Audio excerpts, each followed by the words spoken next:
Hello student, welcome back. उम्मीद करता हूं यहाँ पे सब लोग ठीक हो गए। आज का जो सेशंस होगा बुक कीपिंग एंड अकाउंटेंसी पे होगा। जो यहाँ पे डिस्कस किया जाएगा वो होगा पेपर पैटर्न्स और बोर्ड एग्जाम 2024 के लिए। कि बहुत सारे बच्चे लोग कमेंट्स लिख रहे थे कि सर आपने ओसी का दिया, इकोनॉमिक्स दिया, एसपी दिया, इंग्लिश हो गया, अकाउंट्स भी दो। तो उसकी रिक्वेस्ट पे मोटिवेशनल वीडियो बना, वो भी बना दिया। मतलब सब चीज़ें आप सबकी डिमांड पे हो रही है। तो जो भी आपकी कमेंट्स होगी, जो मुझे रिलेवेंट लगेगा, मैं ज़रूर वीडियो बनाऊंगा। मेरे को ऐसा लग रहा है कि बहुत सारे बच्चे लोग की कॉमन कमेंट्स है, तो मैं ज़रूर वीडियो बनाऊंगा उस पर। तो प्लीज़ बच्चे लोग, अगर आपको कुछ भी डाउट हो एग्जाम्स को लेके, देखो आज है 1 जनवरी 2024। आपके जो अपकमिंग जो डेज हो गए, 50 डेज है आपके। अगर आज से काउंट करने जाओ, ओनली 15 डेज है आपके हाथ में। जो आप क्या उस पर कैसे यूटिलाइज करते हो वो डेज को, उसके बेस पे आपकी बोर्ड एग्जाम और उसके बाद आपका percentage, nothing but result decide करेगा। तो प्लीज बच्चे लोग अभी थोड़ा टाइम वेस्ट करना कम कर दीजिए, फोकस करिए आपकी स्टडी को लेके। जो भी डिस्कशन होगा स्टडी स्टडी स्टडी के लिए ही डिस्कशन होगा। थ्रू आउट द ईयर आपने जो भी इंजॉय किया है बहुत अच्छी बात है, इंजॉय करना जरूरी है ये एज में। बट अभी 2 महीना ही आपके हाथ में, तो प्लीज उसको सीरियस ले लीजिए। बाद में देखो, एक समय ऐसा चीज है कि एक बार चला जाता टाइम, बाद में वापस से नहीं आता। तो उससे अच्छा है कि भाई अभी इग्नोर, या तो इग्नोर करोगे तो बाद में रिग्रेट फील करोगे कि शिट यार, उस टाइम पे अगर मेरा फेल हो गया कोई बच्चा फॉर एग्जांपल, उस टाइम बाद में वो सोचेगा रिजल्ट के टाइम की शिट यार मैंने पढ़ लिया रहता। तो देखो टाइम किसी का भी नहीं है हाथ में। अगर एक बार टाइम चला गया तो बाद में आप कितना भी गिड़गिड़ाओगे, कुछ भी जाके कॉलेज में गिड़गिड़ाओगे, कुछ भी हो जाएगा, आप नहीं पास हो पाओगे। हाँ, बाद में आपको री एग्जाम देना है, वो सब क्यों करना है बेटे लोग। अगर अब भी आपका मौका है इतना, मैं तुम लोग के लिए वीडियोस बना रहा हूं। सेल्फ मतलब एक सेल्फ अवेयरनेस होनी चाहिए एटलीस्ट आप में कि भाई आपने ऑलरेडी 10th की बोर्ड एग्जाम दे दिया, अभी नाउ यू आर मैच्योर हो गए हो एटलीस्ट कि भाई कैसे होता है, क्या होता है, पढ़ाई कैसे करनी है। क्योंकि आप छोटे बच्चे तो हो नहीं फर्स्ट स्टैंडर्ड के कि आपके पेरेंट्स आपको बोलेंगे पढ़ाई कर पढ़ाई कर पढ़ाई कर पढ़ाई कर। ठीक है, तो प्लीज आप सभी को रिक्वेस्ट है, आप पढ़ना शुरू कर दीजिए। अगर पढ़ाई शुरू नहीं की तो मैंने पूरा टाइम टेबल भी दे दिया था लास्ट वाले सेशंस के अंदर, तो वो वाला वीडियोस भी आप देख सकते हो मोटिवेशनल वाला। उसके अंदर मैंने टाइम टेबल भी दिया था कि भाई आप कैसे, अगर आप अपने आप से नहीं बना पाते हो तो मैंने टाइम टेबल बना के दिया था कि दिन में 6 से 6.5 घंटा आप कैसे निकाल सकते हो पढ़ाई के लिए। ठीक है, चलो आज जो पेपर पैटर्न डिस्कस होगा बुक कीपिंग को लेके होगा। उससे पहले थोड़ा बहुत यहां देख लेते हैं कि यहाँ पे चैप्टर्स वाइज देखने जाओ तो बहुत अच्छे अच्छे कंसेप्ट है, आप स्कोर कर सकते हो। देखो अकाउंट, पहले तो मैं बात कर देता हूं तुम लोग को अकाउंट्स को लेके। अकाउंट जितना डिफिकल्ट आप समझ रहे हो उतना डिफिकल्ट है नहीं बॉस, बहुत इजी अकाउंट्स है। और आप स्कोर भी ज्यादा कर सकते हो एज कंपेयर टू, मैं बात करूं रिमेनिंग चैप्टर, रिमेनिंग सब्जेक्ट से। जैसे इकोनॉमिक हो गया, ओसी हो गया, उससे ज्यादा स्कोर कर सकते हो ये वाले सब्जेक्ट के अंदर। 99, इवन तो आप 99 मार्क्स भी क्या कर सकते हो, स्कोर कर सकते हो। अगर आपका आंसर टैली हो गया, सब एंट्रीज बराबर की है, 99 स्कोर कर सकते हो। बट अगर मैं बात करूं ओसी एसपी, उसके अंदर बहुत डिफिकल्ट हो जाएगा 90 स्कोर करना। तो ये आपके लिए एक बोनस सब्जेक्ट है। अगर आप ये समझ रहे हो कि ये मेरा वीक पॉइंट है तो बॉस आप गए। अकाउंट्स इतना इजी है जितना मेरे को कोई सब्जेक्ट नहीं लगता, अकाउंट्स के अलावा कोई ऐसा सब्जेक्ट मुझे इजी नहीं लगता जितना अकाउंट्स है। ठीक है, थोड़ा कॉन्फिडेंस रखो अपने आप पे, प्रैक्टिस करते रहो, क्योंकि अकाउंट्स पे कॉन्फिडेंस तभी आएगा जब भी आप क्या करोगे, प्रैक्टिस करोगे। विदाउट प्रैक्टिस आप अकाउंट्स में इतना कॉन्फिडेंस नहीं आएगा। बहुत सारे, मेरे को भी स्टार्टिंग में जब मैं 12th स्टैंडर्ड में था तभी मुझे भी कॉन्फिडेंस नहीं आता था। बट मैंने बाद में ठान लिया, 3 या 4 महीने पहले मैंने रोज रात को एक फाइनल अकाउंट का क्या करता था, क्वेश्चन सॉल्व किया करता था। मैंने नहीं तो मैंने उस टाइम पे 50 क्वेश्चन फाइनल अकाउंट के क्या किए थे, स्कोर किया था। और मैंने स्कोर किया था 91 marks in board exam. Same चीजें थी, सिलेबस अभी तक कुछ भी चेंज नहीं हुआ है। देखने जाओगे तो 10 साल हो गया रहेगा मेरे हिसाब से। 10 साल पहले जो मैं पढ़ा था वही चीज यहाँ पे दी है, बस वो रीसफल एवरी 5 साल में क्या करते रहते, ऊपर नीचे करते रहते, बाकी पूरा सिलेबस एज इट इज था। मेरे को भी फाइनल अकाउंट था, पार्टनरशिप था, death, retirement, issue of share, bills of action, ये सब चीजें हम लोग ने भी पढ़ी थी उस टाइम पे। पेपर भी सेम ही पैटर्न का आता था जो आज के दिन पे भी आ रहा है। ठीक है। तो आप भी स्कोर कर सकते हो 90 95, बट जो मैं बोल दूंगा आज जो क्या करना है आपको फॉलो करना होगा। अगर आपने फॉलो नहीं किया तो फिर आप भूल जाओ कि 90 95% क्या करोगे, आप स्कोर कर पाओगे। यस, चलो पहले तो अपन थोड़ा चैप्टर वाइज डिस्कस कर लेंगे। देखिए चैप्टर वाइज डिस्कशन है क्या। पहला इंट्रोडक्शन है तो पार्टनरशिप अकाउंट, फाइनल अकाउंट से आपका नथिंग बट आपने 11th में जो सोल ट्रेडिंग का जहां पे जर्नी अपने स्टॉप किया था वहां से जर्नी क्या होगी यहाँ पे स्टार्ट हुई थी। यस, ऑलरेडी मैंने भी फाइनल अकाउंट के सभी क्वेश्चन सॉल्व किए हैं। 20 आई थिंक जो मेरे को याद है मैंने 15 to 20 क्वेश्चन सॉल्व करवाया है। आप मेरी प्ले लिस्ट में जाके क्या करिए देख सकते हो। तो ये फाइनल अकाउंट आपको कंपलसरी आने वाला है, आपको खुद को मालूम है। एवरी ईयर हम लोग को भी कंपलसरी था जब भी हम लोग बोर्ड एग्जाम दे रहे थे 2012 में या 14 में, मुझे एग्जैक्ट फिगर ईयर याद नहीं है, पर हाँ 10 साल पहले पकड़ो। अभी 2024 है तो 10 साल हो गया, 14 या तो 12-13 हो सकता है। तो introduction of final account compulsory question है जो आता है 12 मार्क्स के लिए फाइनल अकाउंट। उसके बाद आ जाता है question number 2 accounting for NPO. ये भी फाइनल अकाउंट ही है, पर ये फाइनल अकाउंट किसका है, नॉन प्रॉफिट ऑर्गेनाइजेशन का है। तो उसका जो फाइनल अकाउंट बनता है उसका भी आपको कंपलसरी एग्जाम में आने वाला क्वेश्चन है बॉस। मतलब यहाँ पे कोई ऑप्शन ही नहीं है, आपको कंपलसरी करके जाना है। मतलब 12 मार्क अगर 24 मार्क भी काउंट करूं और 2-3 मार्क अगर ऑब्जेक्टिव्स भी अगर काउंट करने बैठूं तो 30 से 32 मार्क का क्या है पूरा पैकेज। ये पहला 2 चैप्टर्स अगर जो बच्चे को खाली पास होना ना, खाली पास कि चल पास हो जाऊं मैं, एक अकाउंट में मुझे डर लग रहा है मैं नहीं कर पाऊंगा, तो 20 मार्क के ऑब्जेक्टिव्स और ये 32 मार्क्स का 12 मार्क 24 मार्क भी काउंट करूं तो पास तो हो ही जाओगे। अगर वो 20 मार्क का ऑब्जेक्टिव में से अगर सपोज के फॉर एग्जाम्पल 15 आ गया और ये अगर इसका पूरा रट्टा मार लिया आपने, पास हो जाओगे। पास होना नहीं, आपने को 90% स्कोर करना है। तो 90 के लिए आपको सभी चीजें क्या करनी पड़ेगी, रीड करनी पड़ेगी। ठीक है, तो मैं यहाँ पे हाँ देखो, कहाँ स्मार्ट स्टडी करना है, क्या आप इग्नोर कर सकते हो वो भी तुम लोग को मैं बता दूंगा कि आप चाहो तो इसको इग्नोर कर सकते हो, बट इग्नोर करने के लिए सेकंड ऑप्शन आपको कॉन्फिडेंस होना चाहिए कि कुछ भी हो जाए, कितना भी हार्ड क्वेश्चन क्यों ना आ जाए, मुझे वो कुछ भी हालत में, कोई भी हालत में वो अटेंड करना पड़ेगा, क्योंकि मैंने उसके बदले में मैंने क्या किया, ऑप्शन में रखा था।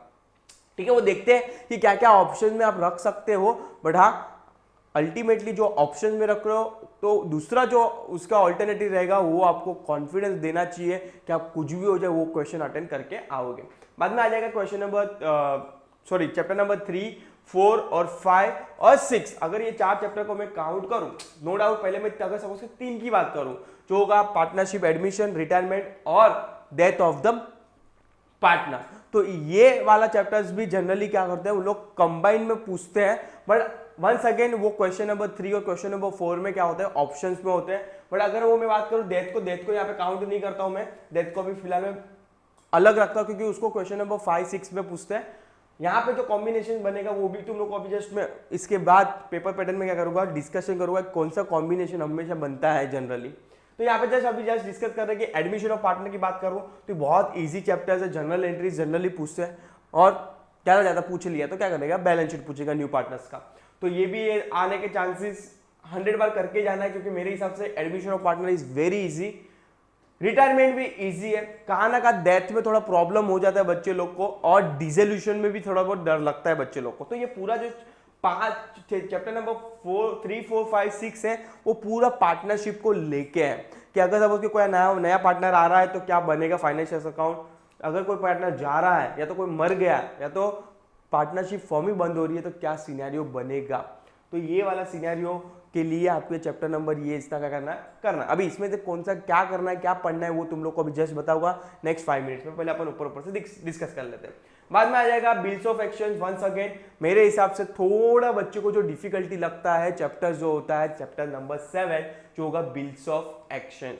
No doubt once again bills of action को अगर आप ऑप्शन में रख सकते हो कि नहीं रख सकते हो उसका भी जस्ट पेपर पैटर्न में मैं तुम लोगों को समझाऊंगा कि आप कैसे स्मार्ट स्टडी करके उसको भी इग्नोर कर सकते हो।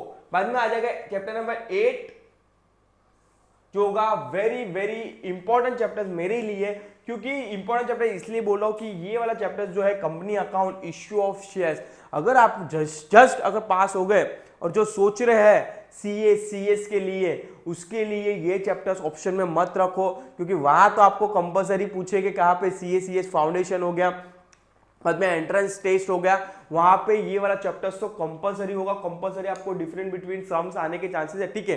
फर्स्ट ईयर होता है तो इतना डिटेल में नहीं पूछते, बट हाँ आपको बेसिक आना चाहिए और बेसिक से थोड़ा एडवांस हो जाएगा। यहाँ पे आपको पूरा बेसिक दिया है 12th स्टैंडर्ड में, पर थोड़ा एडवांस हो जाएगा। जो प्रोफेशनल एग्जाम जो सोच रहे हैं कि मुझे सीए करना है, सीएस करना है, तो ये वाला ऑप्शन में मत रखना। और नो डाउट ये खाली आपको 12th स्टैंडर्ड के लिए सीमित नहीं है, over a period of time अगर आप इन फ्यूचर में 13, 14, 15 में तो ऑफकोर्स बीकॉम डिग्री तो सभी लोग ही करेंगे, उसमें भी ये क्या होगा, चैप्टर्स आपको जरूर आएगा। तो इसको करके जाना है, मेरे हिसाब से बहुत अच्छा चैप्टर्स है और इतना डिफिकल्ट नहीं है। मैं इसके लिए वीडियोस जल्दी लाने वाला हूँ इश्यू ऑफ शेयर्स के, जो मेरे को पर्सनली भी बहुत अच्छा लगता है चैप्टर्स, मैं जल्दी लेके आऊंगा इश्यू ऑफ, क्योंकि कहा ना का एसपी को लिंक करता है। मतलब मेरा तो भाई SP, OC, economics, this is my core subjects, और अल्टीमेटली मैं कंपनी सेक्रेटरी हूं तो मुझे शेयर्स तो अच्छे लगते ही है। यस, तो इस पे मैं जल्दी वीडियोस लेके आऊंगा। अगर आपको डर है कि भाई मुझे ये समझ में नहीं आया, कोई क्लासेस में नहीं समझ में आया, डर लग रहा था उधर पूछने में, तो डोंट वरी, मैं शेयर्स पे जब भी वीडियो लेके आऊंगा तो बिंदास कमेंट सेक्शन में डालना कि आपके जो भी कमेंट्स है। मैं थोड़ा शॉर्ट में वीडियोस लेके आऊंगा, मैं सब सम सॉल्व नहीं करूंगा वहाँ पे, हार्डली 2-3 क्वेश्चन ही सम सॉल्व कराऊंगा, क्योंकि अपने पास अभी टाइम नहीं है इतना कि अपन अभी डिटेल में जाए। नेक्स्ट हो जाएगा analysis of the financial statement और कंप्यूटर प्रोग्रामिंग। वंस अगेन ये पूरा एक कंप्यूटर प्रोग्रामिंग तो प्योरली थियरी पकड़ लो, वहां पे से शॉर्ट नोट ही निकल के आती है जनरली। बट अगर मैं बात करूं analysis of the financial statement, मतलब आपको फाइनेंशियल स्टेटमेंट को एनालिसिस करना है, वो कंपेरेटिव रेशियोज एंड ऑल सब जनरली इसमें से आता है। तो वंस अगेन ये वाला चैप्टर्स आपको स्किप करना है कि नहीं करना है, जस्ट अपन देखेंगे उसको भी। तो ऐसे करके 10 चैप्टर्स आपको दिया है। यहाँ पे आ जाते हैं अभी पेपर पैटर्न पे। अगर अभी भी आपको कुछ डाउट लग रहा है तो बिंदास कमेंट सेक्शन में डाल दीजिए कि सर मेरे को नहीं समझ में नहीं आ रहा है, क्या करूं, मैं यहाँ पे अटक रहा हूं। जो भी आपका डाउट डिफिकल्टी होगी आपको क्या किया जाएगा, सॉर्टेड आउट किया जाएगा। यस, और यस आपने चैनल को सब्सक्राइब जरूर कर दिया रहेगा, उम्मीद करता हूं। अगर चैनल को अब तक सब्सक्राइब नहीं किया तो प्लीज बच्चे लोग चैनल को जरूर से जरूर सब्सक्राइब करिए, शेयर कर दीजिए अपने सभी फ्रेंड सर्कल के अंदर। और जिसको अकाउंट्स में डर लग रहा है तो उसको ये वीडियोस देखना जरूरी है, क्योंकि यहाँ पे आपको पूरा गाइडलाइन मिलने वाला है कि भाई कैसे पेपर को सॉल्व करेंगे और कैसे आप आराम से 60-70 मार्क्स स्कोर कर सकते हो विथ स्मार्ट स्टडी। यस, देखो यहाँ पे पेपर पैटर्न लेके आया हूं। अभी पेपर पैटर्न की बात करूं तो पहला 20 मार्क्स का जो होगा आपका ऑब्जेक्टिव होगा, जो आपको दिख रहा है स्क्रीन पे। आपको 4 क्वेश्चन पूछेंगे। अभी ये 4 क्वेश्चन में कुछ भी आ सकता है, यहाँ पे कोई कंपलसरी नहीं है कि fill in the blank. Fill in the blank तो जनरली पूछते ही है। Match the column, true false, मतलब एग्री डिसएग्री हो गया, वन वर्ड हो गया, बाद में complete the sentence, answer in short इन हो गया, एग्री और एग्री डिसएग्री विथ रीजन पूछ सकते हैं। मतलब कोई अगर कैलकुलेशन हो गया एक मार्क का तो वो भी पूछ सकते हैं। तो ये पूरा मसाला होगा आपका 20 मार्क्स ऑब्जेक्टिव्स को लेके 4 पूछेंगे, तो आपको क्या करना है, अटेंड करके आना है। जब भी आप बोर्ड की एग्जाम दे रहे हो तभी एक चीज आपको कसम खा लेनी है कि कुछ भी हो जाए, मेरे को कोई भी पेपर में एक single fill in the blanks भी छोड़ना नहीं है। जितना आप मार्क्स छोड़ोगे उतना आपके मार्क्स कम होने के चांसेस है। मतलब अगर सपोज कि आप बोल रहे, आप ऐसे सोचते हो कि मैं 50 मार्क परफेक्ट लिख के आऊंगा, 50 में से 50 मिलेगा, नहीं मिलेगा बॉस। आपको 80 मार्क का पेपर दिया है, ट्राई करो कि आप 80 मार्क, ट्राई नहीं करो, कंपलसरी 80 मार्क लिख के आओ, कुछ भी हो जाए 80 मार्क का पेपर अटेंड करना, ये स्लोगन होना चाहिए जब भी आप एग्जाम हॉल में जा रहे हो। पहला टारगेट जो होना होगा आपका 80 मार्क का पेपर अटेंड करना है, कुछ भी हो जाए बॉस, कुछ भी हो जाए, मुझे 80 मार्क का पेपर क्या करना है, अटेंड करना है। तो ये हो जाएगा ऑब्जेक्टिव 20 मार्क्स का। ट्राई करो कि 20 मार्क्स से पहले 20 मार्क्स क्या करो, आप सिक्योर करो, क्योंकि 20 में से जितना ज्यादा ऑब्जेक्टिव मार्क्स सिक्योर कर सकते हो मार्क्स, उतना ज्यादा बेनिफिट है आपका टोटल स्कोरिंग के अंदर। क्योंकि आपको खुद को मालूम है कि नीचे नीचे जो हो गए वहां पे मार्क्स कटने के चांसेस हो जाता है, बट ये ऑब्जेक्टिव में कभी भी मार्क्स नहीं कटते अगर आपने परफेक्ट आंसर लिखा है तो। बाद में आ जाएगा क्वेश्चन नंबर 2 और 3। अभी ये 2 और 3 को डिस्कस करते हैं, बाद में 4 और 5 को डिस्कस करते हैं। अभी देखो यहाँ पे आप देखोगे ना, एक मिनट, यस, क्वेश्चन नंबर 2 और 3 आपको तो 10 मार्क के आने वाला पहला तो, और अटेंड एक ही करना है। अभी ये 10 मार्क में से आप देखोगे admission of partner, retirement of partner, dissolution of partnership form and bills of action. Same question number 3 में भी वही 4 ऑप्शन रखा है उन लोग ने, admission of partner, retirement of partner, dissolution of partnership form and bills of action. मतलब sir क्या मतलब, यहाँ पे पूछेगे कितने, 2 पूछेगे, देखो क्या लिखा है, एनी 2 प्रॉब्लम विल आस्क, 2 में से लिखना है कितना आपको, एक लिखना है और एक कितने मार्क का है, 10 मार्क का है। अगर सपोज कि फॉर एग्जांपल यहाँ पे पूछ लिया admission of partner and dissolution of partnership form, तो कंपलसरी है यहाँ पे क्या पूछेंगे, रिटायरमेंट ऑफ पार्टनर और क्या पूछेंगे, बिल्स ऑफ एक्शन। मतलब डबल टाइम्स नहीं पूछेंगे उन लोग, वो एक गारंटी है, वो एक श्योरिटी है। क्या बोला मैंने, अगर सपोज कि यहाँ पे एडमिशन ऑफ पार्टनर और बिल्स ऑफ एक्शन पूछ लिया, sorry dissolution of partner and admission of partner पूछ लिया, तो यहाँ पे उन लोग क्वेश्चन नंबर 3 में क्या पूछेंगे, रिटायरमेंट ऑफ पार्टनर और क्या पूछेंगे, बिल्स ऑफ एक्शन ही पूछेंगे। अभी इसमें से क्या करना है सर, किसको ऑप्शंस में रखें। अगर सपोज कि आप कुछ सोच रहे हो कि मैं इसको ऑप्शंस में रख सकता हूं, तो आप इसमें से एक ही चैप्टर को आप क्या कर सकते हो, ऑप्शंस में रख सकते हो। सर कैसे, इसलिए बोला एक ही चैप्टर में, चाहूं तो आप दाव लगा सकते हो, रिस्क ले सकते हो 2 चैप्टर को ऑप्शन में छोड़ के, पर मैं ऐसा दाव नहीं खेलना चाहता क्योंकि मुझे 90-95% स्कोर करना है। आप चाहो तो एक चैप्टर क्या करो, स्किप करो। अभी एक चैप्टर कौन सा स्किप करना है, अभी वो तो डिपेंड करता है बच्चों पे, क्योंकि सबका बच्चों का नॉलेज सेम नहीं होता, सबका कॉन्फिडेंस सेम नहीं होता। किसको भाई पार्टनरशिप में कॉन्फिडेंस आता है तो डिसोल्यूशन में कॉन्फिडेंस नहीं आता है, किसको डिसोल्यूशन में कॉन्फिडेंस आता है तो रिटायरमेंट में कॉन्फिडेंस नहीं आता है। तो वो अपनी अपनी कैपेबिलिटी के हिसाब से आप एक चैप्टर्स क्या करो, स्किप कर सकते हो। बट बाकी की 3 चैप्टर्स जो होंगे उसमें इतना श्योर हो जाना, इतना कॉन्फिडेंट हो जाना कि भाई वो किधर से भी क्वेश्चन क्या ना पूछे, मुझे वो क्वेश्चन सॉल्व करना आना चाहिए। क्यों, सपोज कि फॉर एग्जांपल यहां पे अगर पूछ लिया एडमिशन ऑफ पार्टनर और dissolution of partnership form, generally वो कॉम्बिनेशन बिठाते हैं उन लोग, तो एडमिशन ऑफ पार्टनर और डिसोल्यूशन ऑफ पार्टनरशिप पे पूछ लिया फॉर एग्जांपल, तो फिर ठीक है, अपन ने एडमिशन वाला अटेंड कर लिया क्योंकि एडमिशन बहुत ईजी है। बाद में आ जाता है कि चलो फॉर एग्जांपल यहाँ पे अपन ने अज्यूम करो कि आपने बिल्स ऑफ एक्शन ऑप्शन में छोड़ भी दिया, तो आपने कौन सा करके गए थे, एडमिशन रिटायरमेंट, आप डिसोल्यूशन करके गए, आप अज्यूम करो कि मुझे बिल्स ऑफ एक्शन में कॉन्फिडेंस नहीं आ रहा है, ठीक है। तो अगर सपोज कि यहाँ पे बिल्स ऑफ एक्शन पूछ लिया तो उसके ऑप्शन में या तो एडमिशन पूछेगा, रिटायरमेंट पूछेगा, डिसोल्यूशन पूछेगा, वो तीन को तो करके ही जाना है आपको।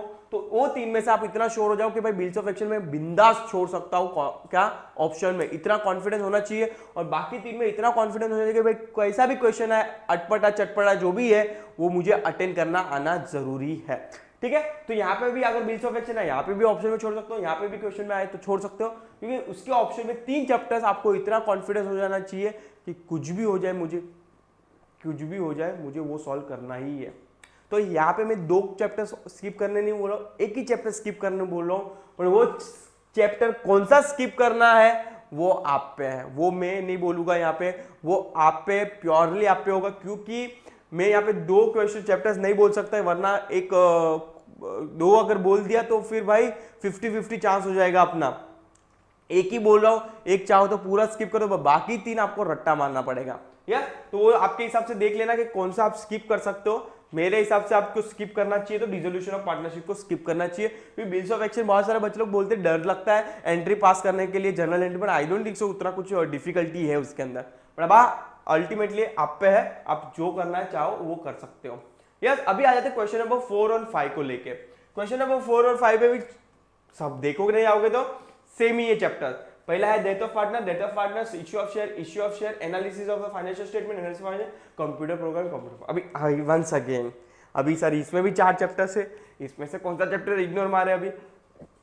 मेरे हिसाब से कंप्यूटर प्रोग्राम अकाउंटिंग को क्या कर देना, आप स्किप कर देना, क्योंकि उसमें से थियरी आएगा। बाकी सब डेथ ऑफ पार्टनर इजी है, क्योंकि आपने एडमिशन ऑफ पार्टनर देखा रहेगा, रिटायरमेंट ऑफ पार्टनर पढ़ा रहेगा, तो डेथ ऑफ पार्टनर में आपको इतना ट्रबल नहीं होगा। यार issue of share once again बहुत इजी है, एंट्री पास करना, share application money, share allotment money, call, वो सब बहुत इजी है, बहुत एंट्री बहुत बेसिक सेंस में है, तो प्लीज इसको भी स्किप नहीं करना है आपको। एनालिसिस ऑफ फाइनेंशियल स्टेटमेंट को स्किप करने तो मैं इसलिए नहीं बोल रहा हूँ क्योंकि इन फ्यूचर में मैंने तुम लोग को बोला कि रेशियोस एंड ऑल आपको वो प्रोफेशनल कोर्स करोगे उसमें भी आएगा। बाद में 13, 14, 15 में भी पढ़ोगे तो वहां पे भी आपको रेशियो, कॉस्टिंग अकाउंट्स में वो सब जनरली रेशियोस एंड ऑल होता है, तो उसमें भी आएगा। तो इसको भी मैं स्किप नहीं करने बोलता क्योंकि इन फ्यूचर में काम आने वाला है। कंप्यूटर अकाउंटिंग को स्किप कर दो, कुछ फर्क नहीं पड़ता, इन फ्यूचर में भी आने वाले चांसेस बहुत जीरो है, तो इसको क्या कर देना, आप स्किप कर देना। तो बाकी 3 चैप्टर जो बचा है, death of partner, issue of share, analysis of financial statement, ये तीनों चार्ट लेना, बुक्स जितना भी दिया, क्वेश्चन जितने भी पेपर्स में दिए लास्ट 3 साल का, सब रट्टा मार लेना मतलब सब रिवाइज कर लेना। तो आपको इश्यू कंप्यूटर ऑफ अकाउंटिंग बिंदास क्या कर सकते हो, स्किप कर सकते हो। अगर ऑप्शन में भी आया तो उसको निकाल सकते हो। अभी जनरली इसमें से डेथ ऑफ पार्टनर के सामने एक ये वाला रखते हैं एनालिसिस ऑफ फाइनेंशियल स्टेटमेंट, और इश्यू ऑफ शेयर्स के बारे में सामने कंप्यूटर ऑफ अकाउंटिंग रखते हैं। जनरली ये कॉम्बिनेशन लोग बिठाते हैं। वो लोग कभी भी आपको ये ऐसा कॉम्बिनेशन नहीं बिठाएंगे, एनालिसिस ऑफ फाइनेंशियल स्टेटमेंट और कंप्यूटर अकाउंटिंग, क्योंकि बहुत जनरली ऐसा होता है कि बहुत टाइम जो पीछे के दो चैप्टर्स होते हैं, जैसे कि पीछे के चैप्टर्स है दोनों, कौन सा, analysis of financial statement and computer, बच्चे लोग करके जाते ही नहीं है, जनरली करके जाते ही नहीं है। इवन तो मैं भी था वो टाइम पे, तो भी मैंने भी नहीं किया था, पर मैंने बाकी के जो क्वेश्चंस थे, death of partner, issue of share, इतना रट्टा मार लिया था कि उसको मैंने कॉन्फिडेंस से क्या किया था, इग्नोर किया था। किसको, कंप्यूटर अकाउंटिंग को और एनालिसिस ऑफ फाइनेंशियल स्टेटमेंट को। समझ में आ रहा है वीडियो? तो मेरे हिसाब से आप यहाँ पे भी एक ही चैप्टर को स्किप करो जो होगा कंप्यूटर अकाउंटिंग, बाकी सब करके जाओ अगर आपको 90-95 प्लस स्कोर करना है तो। यस, आगे आ जाता है वो 1 सेकेंड बात करूं तो 8-8 मार्क का आने वाला है। यहाँ पे भी, यहाँ पे देखा था 10-10 मार्क के है। तो भाई ये वीडियो, ये वाला क्वेश्चन नंबर 2 और 3 बहुत इंपॉर्टेंट हो गया आपके, नो डाउट। क्वेश्चन नंबर 4 और 5 भी इतने ही इंपॉर्टेंट है।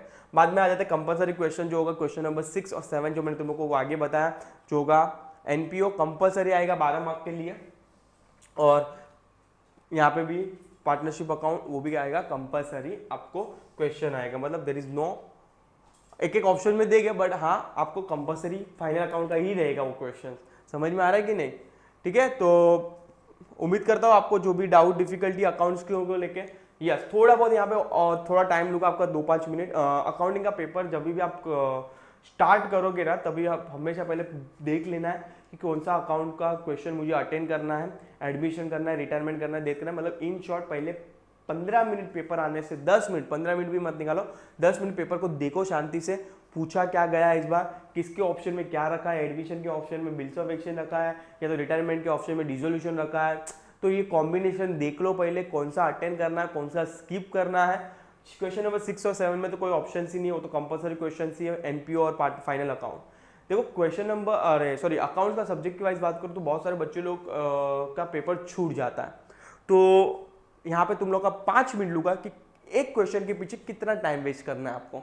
देखो क्वेश्चन नंबर 1 तो पेपर पैटर्न सामने है, इसलिए बता देता हूँ आपको कि आपका पेपर छूटे ना, क्योंकि बहुत सारे क्योंकि अकाउंट आप घाई घाई से करने जाओगे ना हरी में, तो गलतियाँ बहुत मल्टीपल होती जाएगी। तो गलतियाँ नहीं करने, शांति से सोचो, शांति से पेपर लिखो, बट हाँ थोड़ा टाइम सामने रखना घड़ी को, क्योंकि घड़ी को इसलिए टाइम सामने रखने के लिए मैं बोल रहा हूँ क्योंकि आपके पास यहाँ तो कैलसी है, अलाउ है कि भाई फटाफट प्लस माइनस कर दोगे, नहीं ऐसा कोई तो है, चीज़ें है नहीं। टाइम लगेगा नो डाउट कैलकुलेशन में, और कैलकुलेशन में गड़बड़ नहीं करनी है आपको। घाई करोगे तो 1 का 2 हो जाएगा, एक छोटी सी गलती फाइनल अकाउंट में पूरा क्वेश्चन रॉन्ग कर देगी। क्योंकि ट्रेडिंग अकाउंट में अगर कुछ भी एक एंट्री गलत गई तो पूरा ट्रेडिंग से ग्रॉस प्रॉफिट निकालना है, नेट प्रॉफिट वापस से निकालना है, फाइनल बैलेंस शीट टैली करनी है, क्योंकि पूरा लिंकअप है। तो एक छोटी सी गलती पूरा मैच कर देगी। तो आपको शांति से लिखना है, कितना मार्क कितना टाइम देना है वो तुम लोग को बता देता हूँ। कि यहाँ पे देखो क्वेश्चन नंबर 1 जो होगा ऑब्जेक्टिव होगा 20 मार्क का है, तो आपको 20 मिनट से ज्यादा नहीं देनी है इसको। कुछ भी हो जाए इसमें थोड़ी स्पीड रखना। अगर ये आपका 18 मार्क का 18 मिनट में अटेंड हो जा रहा है, वेल एंड गुड है, आप प्लस 2 मिनट क्या कर रहे हो। देखो यहाँ पे 1-1 मिनट का टाइम है। अकाउंट्स में स्पेशली, अकाउंट्स और मैथ्स में स्पेशली टाइम पेपर थोड़ा लेंथी लग जाएगा आपको, क्योंकि आप फॉर्मेट बनाओगे, डेबिट क्रेडिट के फॉर्मेट बनाओगे, फाइनल अकाउंट में trading account, profit and loss account, final account, बाद में जनरल एंट्रीज के भी फॉर्मेट बनाओगे, तो टाइम लगेगा 100% लगेगा। और सब चीजें लेके जाना, स्केल मांग रहे हो दूसरे से, पेंसिल मांग रहे हो दूसरे से, सब फालतूगिरी मत करना। तुम लोग को बोल रहा हूं अभी भी, थोड़ा मैच्योर हो जाओ, थोड़ा सीरियस ले लो एग्जाम्स को, ठीक है। तो प्लीज बच्चों लोग स्केल जो भी आपको लग रहा है कि आपको अकाउंट्स में हेल्प करेगी वो सब चीजें लेके जानी है आपको। बड़ा कैलसी लेके नहीं जाना है, वो एग्जाम में आई थिंक तो अलाउड नहीं है आपको। समझ में आ रहा है कि नहीं, गेटिंग माई पॉइंट। तो यहाँ पे अगर 20 मिनट्स है आपके पास, 20 मिनट्स में मेरे हिसाब से देनी चाहिए, तुम लोग को टाइम वेस्ट करना चाहिए 20 मिनट से ज्यादा। ऑब्जेक्टिव्स में एक सिंगल मिनट अगर आप दे रहे हो, 21 मिनट 22 मिनट, मतलब आप डिले चल रहे हो 2-3 मिनट। हाँ जल्दी हो जा रहा है तो प्लस में चल रहे हो, आप थोड़ा टाइम नेक्स्ट वाले क्वेश्चन के अंदर डाल सकते हो। बाद में आ जाएगा क्वेश्चन नंबर 2 पे, 20 मिनट से हो गया। बाद में आ जाएगा क्वेश्चन नंबर 3। क्वेश्चन नंबर 3 के अंदर वंस अगेन आपको 10 मार्क का क्वेश्चन है, 20 मिनट से ज्यादा नहीं देना है। 20 मिनट यहां पे हो जाएगा, 40 मिनट हो गई है। क्वेश्चन नंबर 3 के लिए भी 20 मिनट ही देनी है। क्वेश्चन नंबर 4 और 5 के लिए 15 मिनट्स ही दे रहा हूं, क्योंकि मार्क्स भी देखोगे तो 8 मार्क के क्वेश्चन है, मतलब थोड़ा आपको जो सम्स की लेंथ होगी वो थोड़ी कम होगी, जनरल एंट्री भी पूछिए तो थोड़ी कम होगी इस पे, इश्यू ऑफ शेयर्स पे। यस, बाद में आ जाएंगे क्वेश्चन नंबर 6 और 7। यहां पे आपको थोड़ा टाइम लगेगा एनपीओ के अंदर, बिकॉज एनपीओ थोड़ा ट्रिकी लगता है जनरली, और कंपलसरी क्वेश्चन है तो आप 20 मिनट आराम से ले सकते हो, 20 से 22 मिनट इसको ले सकते हो। और 1 सेकेंड फाइनल अकाउंट में तो ऑफकोर्स टाइम लगेगा, क्योंकि 3 अकाउंट बनाने हैं, वापस से 20 से 22 मिनट पकड़ के चलो। तो अगर चलो फॉर एग्जाम्पल इतना भी मिनट आप पकड़ के चल रहे हो, 20, 40 और 60, 1 घंटा गया इसमें, 1.5 घंटा, और यहाँ पे अगर 25-25 मिनट भी लग जा रहा है तो फिर भाई 2.5 से 2.25-3 घंटा हो गया आपका खत्म। 15 मिनट स्टार्टिंग का तो आप क्या कर रहे हो, पेपर पढ़ रहे हो, तो यहाँ पे आप कट्टो कट पे चलोगे। अगर ये वाले इतना भी मैंने तुम लोग को टाइम बाउंड दिया, मतलब ये जो लिमिट्स दिए ना वो मैक्सिमम लिमिट्स दिए हैं, अगर इससे ऊपर जा रहे हो तो मतलब आप डिले में चले जाओगे, मतलब आपका पेपर छूटने का चांसेस मैक्सिमम हो जाएगा बॉस। तो प्लीज इसको नोट डाउन करके रखिए मुझे कितना मिनट देना है। 20 देखो 1 घंटे में पहले 60 मिनट्स के अंदर पहले क्वेश्चन नंबर 3 सोल्व हो जाने चाहिए। क्वेश्चन नंबर 4 और 5 को भी आधे घंटे में दोनों को सॉल्व करना है, क्योंकि पीछे के 2 क्वेश्चन जो हो गए उसमें आपको बैर मिनिमम, मैंने मतलब पहले 20-22 मिनट लिखी है, पर 30-30 मिनट के क्वेश्चन से फाइनल अकाउंट्स की भी बात करूं और एनपीओ की बात करूं 30-30 मिनट्स लगेंगे आपको, क्योंकि बैलेंस शीट सब चीजें उसमें बनानी है, ठीक है, एडजस्टमेंट्स रहेंगे उसके अंदर। तो 30-30 मिनट करो तो 1 घंटा तो खाली पिछले वाले 2 चैप्टर्स के अंदर जा, 2 क्वेश्चन के अंदर जा रहे हैं। 1 घंटा ये, 1.5 घंटा इधर और 2.5 घंटा इधर, बाकी का 10-5 2 मिनट ऊपर नीचे होने वाली ही है, और पहले का 15 मिनट रीडिंग हो गया ना, एग्जैक्ट 3 आवर्स। समझ में आ रहा है कि नहीं? तो थोड़ा ये ट्राई करो कि इससे ऊपर ना जाओ। हाँ, अगर कम हो रहा है तो अच्छी बात है, आप लास्ट में थोड़ा अपना इधर क्या कर सकते हो, फोकस कर सकते हो, क्योंकि आपको मालूम है फाइनल अकाउंट में एक छोटी सी गलती हो गई आपका टाइम वेस्ट ही है, क्योंकि वापस से आपको 5 से 10 मिनट दिमाग लगाना है कि मैंने कौन सी एंट्री रॉन्ग मारी है। समझ में आ रहा है वीडियो? तो प्लीज बच्चे लोग ये सब छोटे छोटे पॉइंट्स हाईलाइट करके रखना, और अगर जो भी बच्चे लोग को अकाउंट्स में डर है कि कैसे मैनेज करना है पेपर्स को, बिंदास मेरी लिंक क्या कर दीजिए, उसको फॉरवर्ड कर दीजिए, शेयर कर दीजिए, और उम्मीद करता हूँ आपको सब समझ में आएगा। अगर आपको कोई भी स्पेशल कमेंट्स है तो बिंदास कमेंट सेक्शन में क्या कर दीजिए, लिख दीजिए, आपकी जो भी कमेंट्स रहेगी मुझे लगेगा जेन्युइन है, जेन्युइन तो रहेगा ऑफकोर्स, बट अगर मुझे लग रहा है रिलेवेंट है बाकी सब बच्चे लोग के लिए भी, तो उसके लिए स्पेशल वीडियोस में बना के लाऊंगा। टिल टाइम प्लीज वीडियो को शेयर करते दीजिए, लाइक कर दीजिए। जय Shri Ram, Radhe Radhe, thank you so much.